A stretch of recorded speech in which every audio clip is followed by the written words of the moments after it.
আচ্ছা, এই অঙ্কের লজিকটা বোঝো আগে। আচ্ছা, স্মলার ব্লক যদি বিগার ব্লক থেকে সেপারেট হয়, স্মলার ব্লক যদি বিগার ব্লক থেকে সেপারেট হয়, তাহলে শিওর স্মলার ব্লক যে অ্যাক্সিলারেশনে যাচ্ছে, বিগার ব্লক আলাদা অ্যাক্সিলারেশনে যাচ্ছে। এটা বুঝলি কিনা বল? হ্যাঁ স্যার, বুঝতে পেরেছি। যদি দুজনে সেম অ্যাক্সিলারেশনে যায়, তাহলে কোনোদিনও স্মল এম ক্যাপিটাল এম এর থেকে পড়ে যাবে না।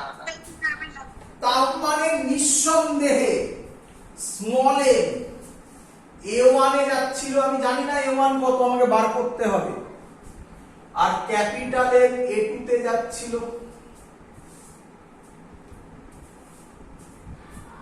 রে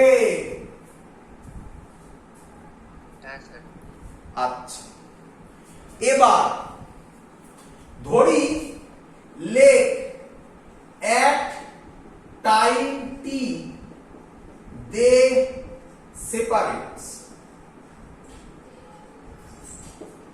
তাহলে টি টাইম বাদে তারা সেপারেট হয়ে যাবে, ধরলাম। ক্লিয়ার? তাহলে টি টাইমে আবার স্টেটমেন্ট একবার বলুন। Late at time t they separates, clear?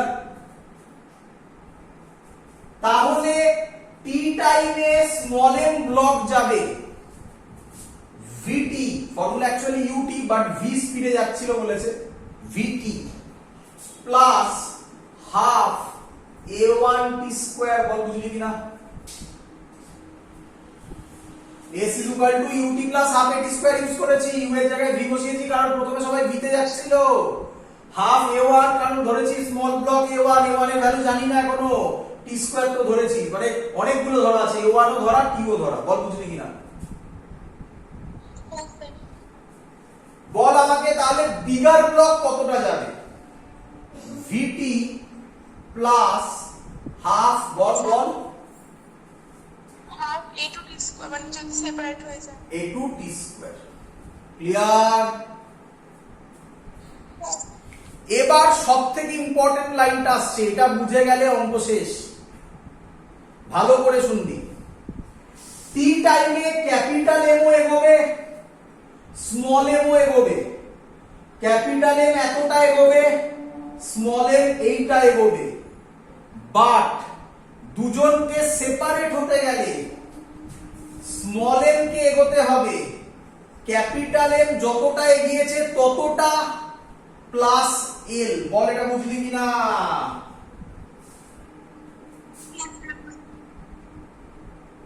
এটাই মেন জায়গা, বল বুঝলি কিনা এটা?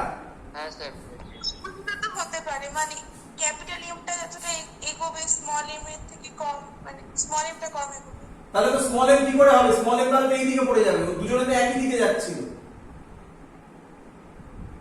হ্যাঁ স্যার, পড়তে গেলে তো এদিক দিয়ে পড়তে হবে, এদিক দিয়ে কি করে পড়বে?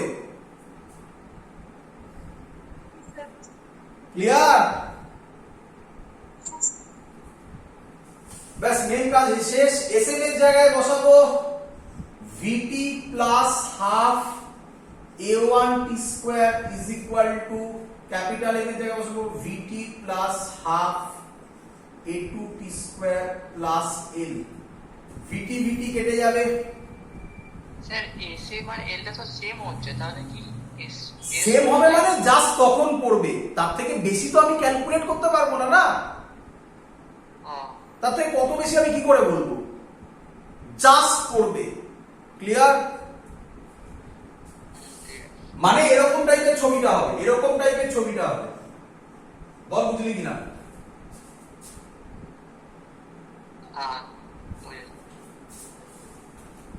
চলো এবার মুছবো বোর্ডটা। ক্যালকুলেট করার জন্য এটাকে এদিকে যদি আমি হাফ টি স্কয়ার কমন যাবে, a1 মাইনাস a2 হবে, ওদিকে l থাকবে, তাহলে কি হবে? Root over 2l by a1 minus a2। আপাতত অ্যানসার এটাই, আপাতত। দেখ বুঝলি কিনা, এই টাইম বাদে দুজনে সেপারেট হবে। ক্লিয়ার? স্যার কিন্তু A1 A2 তো আপনি ধরেছেন, A1 A2 তো বলা নেই অঙ্কে, তাহলে A1 A2 বার করে দিন, ওখানে পুট করে দিন, অঙ্ক শেষ করি। হ্যাঁ স্যার। চলো ভালো করে দেখবে। আচ্ছা, বার করার টেকনিক কি?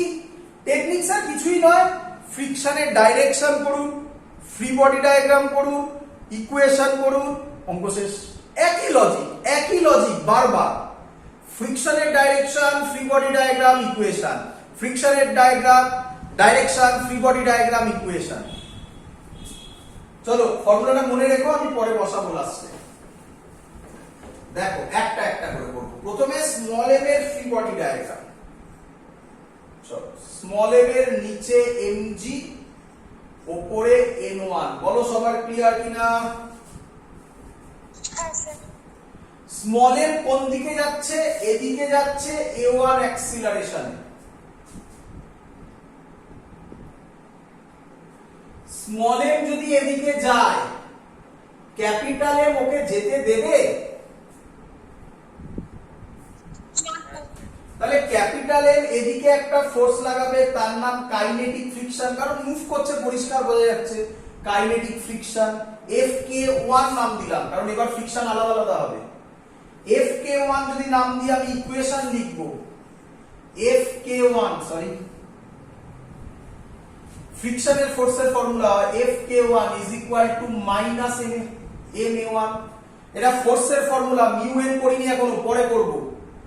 ফোর্সের formula m mass into acceleration, mass small M, acceleration a1।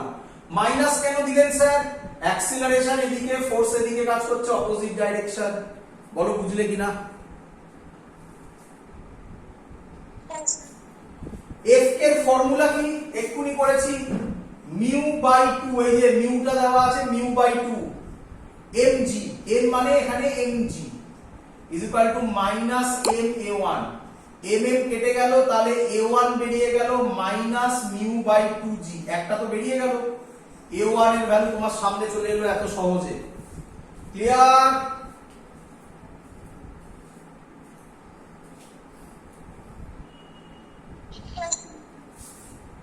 Next, এবার বার করব ক্যাপিটাল এম এর ফ্রি বডি ডায়াগ্রাম। ভালো করে দেখবে, বুঝলাম এখানটা। ক্যাপিটাল এম এর ফ্রি বডি ডায়াগ্রাম পারা উচিত। Capital M, capital M. চলো, ক্যাপিটাল এম এদিকে মুভ করছে A2 তে। আচ্ছা ভালো করে শুনবে, ক্যাপিটাল এম এদিকে মুভ করছে, ক্যাপিটাল এম স্মল এম কে কি চাইবে? ক্যাপিটাল এম স্মল এম কে কি করতে চাইবে? কোন দিকে নিতে চাইবে? Right side, right side. তাহলে এদিকে এবার ফ্রিকশন হবে Fk1। তলার সারফেস ও সামনে যাচ্ছে, যেতে দেবে না, পেছনে দেবে Fk2। বলো বুঝলে কিনা? হ্যাঁ স্যার। নিচে হবে capital M plus small M into G. এটা সবার ক্লিয়ার? কেন capital M plus small M হলো? উপরে স্মল এম ছিল তো, ওখানে আর ড্র করিনি, কিন্তু তার ওয়েটটা তো নিচে পড়বে।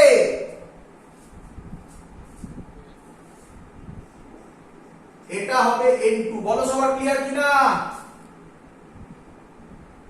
হ্যাঁ স্যার। তাহলে ইকুয়েশন হবে Fk1 মাইনাস Fk2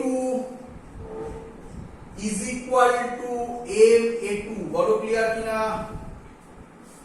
মাস ইনটু অ্যাক্সিলারেশন। যেহেতু Fk1 এদিকে, বডিও যাচ্ছে এদিকে, F1 কে বড় ধরেছি, তাই ফোর্স যেদিকে বডিও যাচ্ছে সেদিকে, তাই মাইনাস সাইন দিইনি। এখানে উল্টো হয়েছিল, ফোর্স এদিকে বডি যাচ্ছে এদিকে, তাই মাইনাস দিয়েছি। Clear?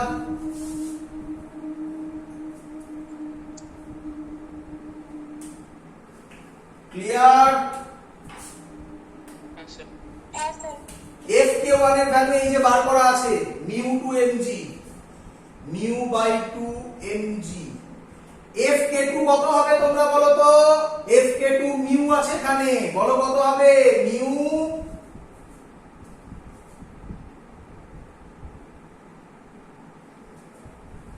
Mu m plus mg। Very good. m plus a m plus m into g is equal to m a2। যদি তুমি সলভ করো তাহলে এখান থেকে a2 পাবে, সলভ করে দেখো, minus mu mg minus 2 mu capital mg by 2 capital m, এটা তুমি a2 পাবে। মুছে দিলাম এটা। t এর ভ্যালু বেরিয়েছিল, উপরে লিখছি, t এর ভ্যালু বেরিয়েছিল root over 2l a1 minus a2, root over 2l a1 এর জায়গায় বসাবো minus mu by 2g, minus এটা বসাবো, মাইনাস কমন নিলে প্লাস হয়ে যাবে, mu mg plus 2 mu capital mg by 2 capital M। যদি তুমি এটাকে সলভ করো, বাড়িতে সলভ করবে, করলে ফাইনাল অ্যান্সার পাবে root over 4 ml 4 capital M L whole divided by m plus small m mu g। এগুলো অনেক ডিফিকাল্ট ম্যাথমেটিক্স, বাট দেখে রাখো। ক্লিয়ার সবার? হ্যাঁ স্যার। চলো লাস্ট অঙ্ক। আমি চাইলে এক্ষুনি করিয়ে দিতে পারি, বাট আমি করাবো না। তোমরা সবাই বাড়িতে ভেবো এই অঙ্কটা নিয়ে। যাদের এখন পরীক্ষা চলছে তারা এখন ভেবো না, কিন্তু আমার সলিউশন দেখো না, পরের দিনের ক্লাসে আমি এটা সলিউশন দেব, তারা বাড়িতে ভেবো এটা নিয়ে। বিশেষ করে যারা অ্যাডভান্স চাও ক্র্যাক করতে, বাড়িতে ভাববে। হ্যাঁ, 23 দাগের অঙ্কটা করিয়ে দেবেন না? 23, আরে ওটা এইচডাব্লিউ দেবো, দেখো। হ্যাঁ বলছি, আমি বলছি, দেখো সব আমি করিয়ে দিলে কি করে হবে। তো যে অঙ্কটা দিচ্ছি সেটা বাড়িতে নিজেরা করার চেষ্টা করো। এখন সব থেকে ইম্পর্টেন্ট অঙ্ক বলেছিলাম না, একটা অঙ্ক করলে তার সব মানে পুরো ফ্রিকশন চ্যাপ্টার ক্লিয়ার হয়ে যাওয়ার কথা। এই হলো সেই অঙ্কটা। বাড়িতে ভেবো, আমি তোমাকে অঙ্কটা দিচ্ছি, পরের দিন এটাকে সলভ করব। যাদের পরীক্ষা চলছে ভালো করে শুনে নিও, যাদের পরীক্ষা চলছে তারা আমার সলিউশনটা পরের দিন দেখবে না, বাড়িতে আগে ভাববে, না পারলে আমার সলিউশন দেখবে। খুব ইম্পর্টেন্ট, কিন্তু না ভাবলে কিন্তু তুমি অঙ্ক করা শিখবে না। চলো, অঙ্কটা কিছুই অঙ্ক নয়, অঙ্কটা খুব ভালো অঙ্ক। HC Verma problem number 23। এই একটা অঙ্কতে ক্লিয়ার হয় কে ফ্রিকশন বুঝেছে আর কে ফ্রিকশন বোঝেনি, হাই লেভেলে, লো লেভেলে না, হাই লেভেলে, একদম অ্যাডভান্স লেভেলে কে কে ফ্রিকশন বুঝেছে, কে কে ফ্রিকশন বোঝেনি। যারা আবার বলছি জেই নিট দেবে তাদের ক্ষেত্রে এসব না করাই ভালো, দরকার নেই টাইম ওয়েস্ট। চলো, HC ভার্মা প্রবলেম নাম্বার 23 কি বলছে? বলছে এখানে একটা 7 কেজি আছে, এখানে একটা 3 কেজি আছে, এখানে একটা 2 কেজি আছে। এরা A1 এ যাচ্ছে, A2 তে যাচ্ছে, A3 তে যাচ্ছে না। এরকম মানে নেই যে A1 A2 A3 সবসময় আলাদাই হবে, একও হতে পারে, সেগুলো তোমায় যাচ করতে হবে সব। কি বলছে? এখানে ফ্রিকশন বলে দিয়েছে মিউ 0.2, এখানে ফ্রিকশন বলে দিয়েছে 0.3, এটাই ফ্রিকশন লেস মানে 0 বলে দেওয়া আছে। বলেছে find A1 A2 and A3 if number A, number A মানে এটা অ্যাকচুয়ালি বিরাট বড় অঙ্ক, মানে পুরো যত কনসেপ্ট আছে সব একটা অঙ্কে দিয়ে দিয়েছে আর কি। প্রথমে যেটা করবে, find A1 A2 A3 if 10 Newton is applied on 2 kg, 2 kg এর উপর 10 নিউটন অ্যাপ্লাই করবে, তাহলে A1 A2 A3 বার করতে হবে। B 10 Newton is applied on 3 kg. C 10 Newton is applied on 7 kg. খুব ভালো অঙ্ক। তো পরের দিন ট্রাই করো, এটা চ্যালেঞ্জ থাকলো, চ্যালেঞ্জার প্রবলেম, এটা চ্যালেঞ্জ থাকলো, তোমরা করার চেষ্টা করো, চেষ্টা করো অ্যাটলিস্ট, না পারলেও চেষ্টা করো। আমি আবার বলছি, না পারা খুব স্বাভাবিক, খুব স্বাভাবিক, চেষ্টা করো। তারপর তো আমি পরের দিন সলিউশন দেবো, আমি যেভাবে শিখেছি সেইভাবে, নেট দেখে নয়, বুঝে বুঝে যেভাবে আমি শিখেছি। আমি সব অঙ্ক একই কনসেপ্টে করে দেখিয়েছি তোমাকে, এমন নয় যে প্রত্যেকটা অঙ্কে আলাদা আলাদা কনসেপ্ট ইউজ করেছি। প্রত্যেক অঙ্ক তিনটে জিনিসের উপর দাঁড়িয়ে, ফ্রিকশনের direction, number 2 basic free body diagram, number 3 equation, এইভাবে ভাববে। দ্যাটস অল, এত অবধি থাকলো। এর পরের ক্লাসে আমরা এক মিনিট একটু বলে নিই, ইউনিফর্ম সার্কুলার মোশন শুরু করব with friction. Uniform circular motion already একবার হয়েছে, বাট আরেকটু ডেপথে ওর সাথে ফ্রিকশন জুড়ে কিছু অঙ্ক করাবো, এবং তারপরে আমরা ওয়ার্ক পাওয়ার এনার্জি গ্র্যাভিটেশনে চলে যাব।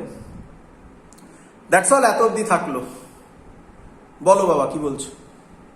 অ্যানসারটা একটু লিখে দিন না, বাবা অ্যান্সার একটু দেখতে হবে। প্রথমটার অ্যান্সার আমার যতদূর মনে পড়ছে, আমি শিওর নই, এইসি ভার্মাতে দেখে নিও ওখানে। প্রথমটা 0.4 মিটার পার সেকেন্ড স্কোয়ার, তারপর এগুলো ভুলে গেছি, একটু দেখে নাও। এইসি ভার্মা প্রবলেম নাম্বার 23, ওখানে দেখলেই পাবে। ক্লিয়ার? দ্যাটস অল, এত অবধি থাকলো। হ্যাঁ স্যার, বাই।